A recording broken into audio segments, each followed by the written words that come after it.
25 Kisah Akhlak Anak Muslim Bagian 9. Kisah rahasia pengunjung malam dan ramai ketika fajar. Adik-adik yang soleh dan soleha, pada zaman dahulu terjadi sebuah kisah menakjubkan di kota Dauron dekat kota San'an, ibu kota Yaman. Alkisah ada seorang laki-laki baik, soleh, dan sangat kaya. Dia memiliki kebun-kebun dan sawah-sawah yang berisi pepohonan dan buah-buahan yang enak rasanya. Setiap tahun, ketika tiba waktu panen dan hasil panen sudah terkumpul, dia membaginya menjadi 3 bagian. Satu bagian dia persiapkan untuk bercocok tanam kembali, satu bagian ia simpan untuk dikonsumsi olehnya dan keluarganya sepanjang tahun, dan satu bagian lagi dia sedekahkan dengan berkata, ini adalah hak orang-orang fakir dan miskin. Hari demi hari berlalu, si kaya dan keluarga hidup bahagia dan sejahtera. Hartanya makin bertambah, buah-buahan di kebunnya semakin bagus, dan orang-orang fakir di sekitarnya mencintai dan mendoakannya hingga Allah Subhanahu wa Ta'ala memberkahi segala sesuatunya. Si lelaki tersebut pun tua. Ketika telah tiba ajalnya, dia pun mati. Hari demi hari berlalu. Ketika tiba waktu panen dan hasil panen telah terkumpul, ketiga anaknya berkumpul. Mereka duduk bersama, memikirkan apa yang hendak mereka lakukan. Anak tengah berkata, kita lakukan saja sebagaimana yang dulu dilakukan ayah kita, sehingga Allah Subhanahu wa Ta'ala memberkahi kita dan memberikan rezeki yang melimpah pada kita. Adik-adik yang soleh-soleha berbeda dengan anak tengah. Anak pertama mengatakan, tidak, aku tidak setuju dengan ide itu selamanya.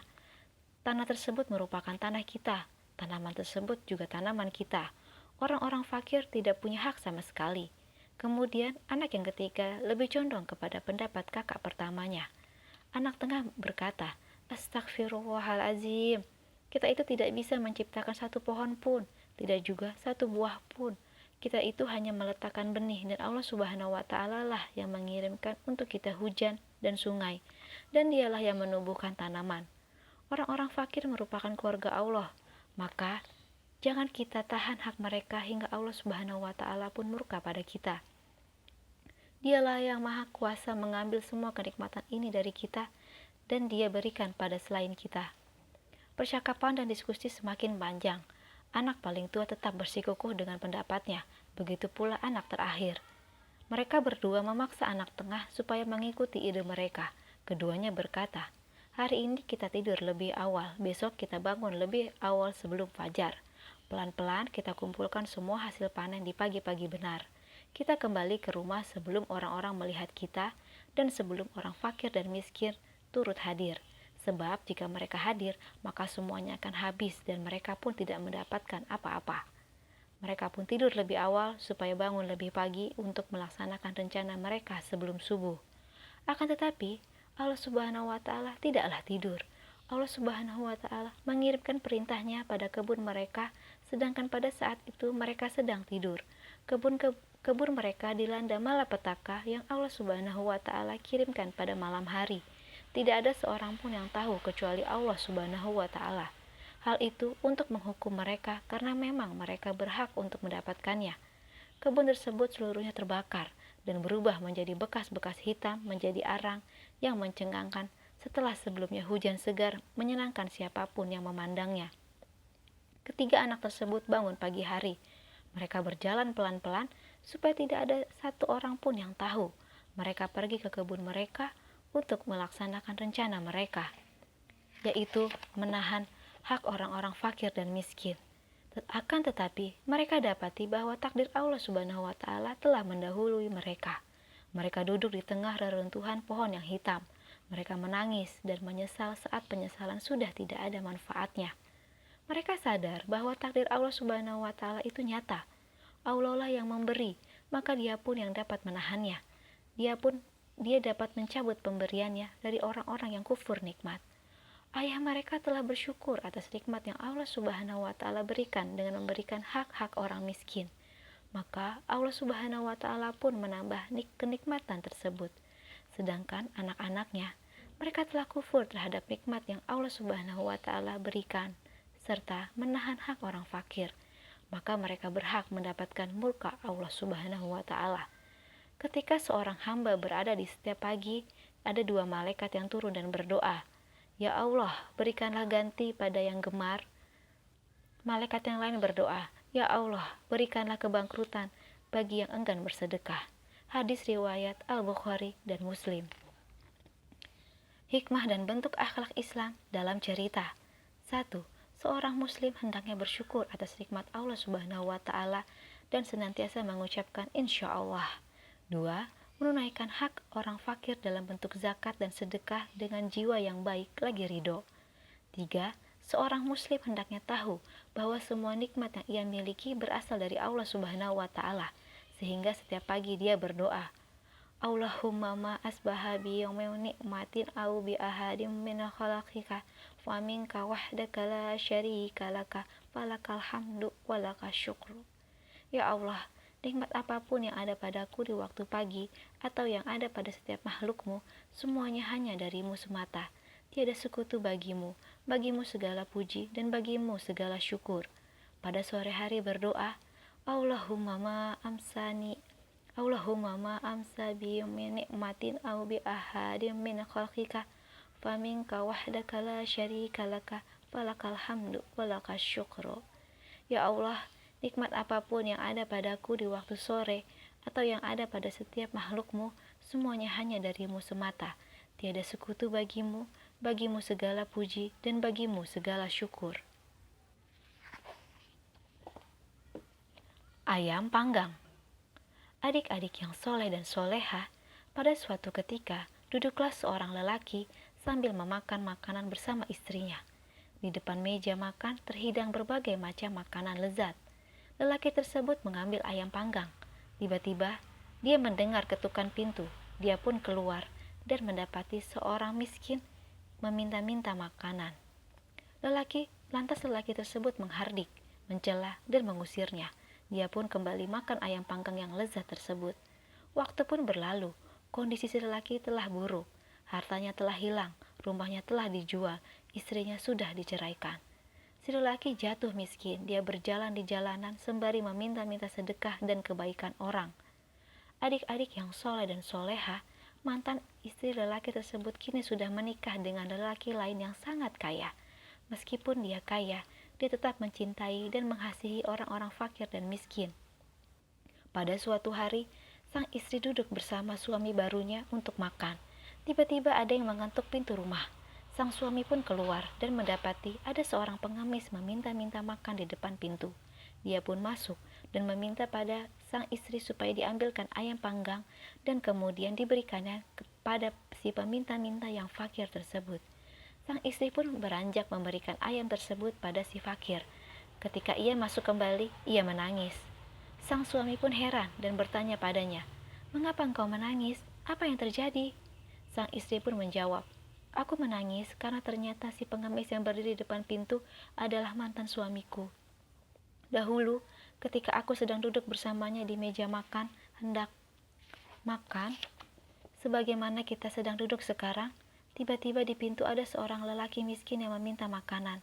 Dia keluar menemuinya, namun dia menghardik dan mengusirnya. Kemudian dia kembali untuk makan ayam panggang sebagaimana yang kita berikan padanya." Sang suami berujar hingga membuat istrinya terkejut dan sangat heran. "Demi Allah, si pengemis miskin itu adalah aku yang diusir oleh mantan suamimu." Adik-adik yang soleh dan soleha, Allah lah yang telah merubah kondisi mantan suami dari kaya menjadi miskin. Dia dahulu sangat kikir terhadap harta dan nikmat Allah Subhanahu wa taala pada hambanya yang fakir. Maka Allah Subhanahu wa taala timpakan padanya rasa lapar dan kekurangan. Begitu pula Allah Subhanahu wa taala merubah suami barunya. Setiap kali Allah Subhanahu wa taala berikan rezeki, ia memuji dan bersyukur pada Allah Subhanahu wa taala dan ia memberikan sebahagian hartanya pada orang yang lebih fakir darinya. Maka Allah Subhanahu wa taala pun memberinya lebih banyak harta. Sedekah itu tidak akan mengurangi harta. Tidak ada orang yang memberi maaf kepada orang lain, melainkan Allah akan menambah kemuliaannya.